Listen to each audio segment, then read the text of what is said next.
தமிழ் கழுகு. தாவேகாவோட வேட்பாளர் தேர்வுல ஜெயலலிதா பாணிய கடைபிடிக்க போறாரா விஜய். அந்த பாணிய கன கச்சிதமா செஞ்சு முடிக்க புசி ஆனந்த் பக்கபலமா இருப்பாருன்னு சொல்றாங்க.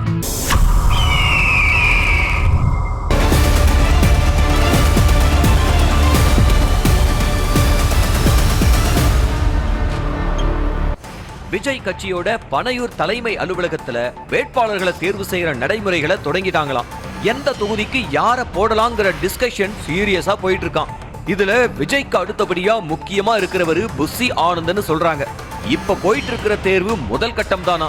இதுல கட்சி தலைமை ஓகே செஞ்ச வேட்பாளர்கள் கிட்ட அவங்களோட ஜாதகங்களை கேக்குறாங்களாம். அத கடலூர்ல இருக்கிற ஒரு ஜோசியர் கிட்ட அனுப்பி வைக்கிறாங்களாம். அந்த ஜோசியர் புசி ஆனந்தால கண்டுபிடிக்கப்பட்டவர்னு சொல்றாங்க.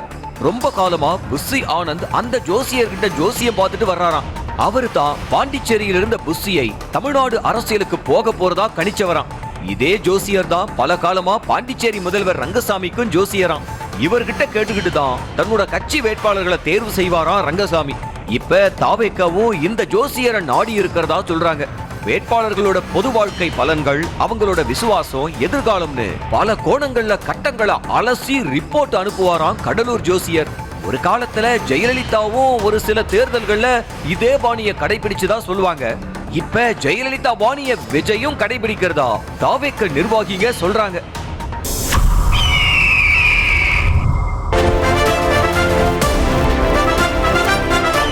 நியூஸ் தமிழ் கழுகு.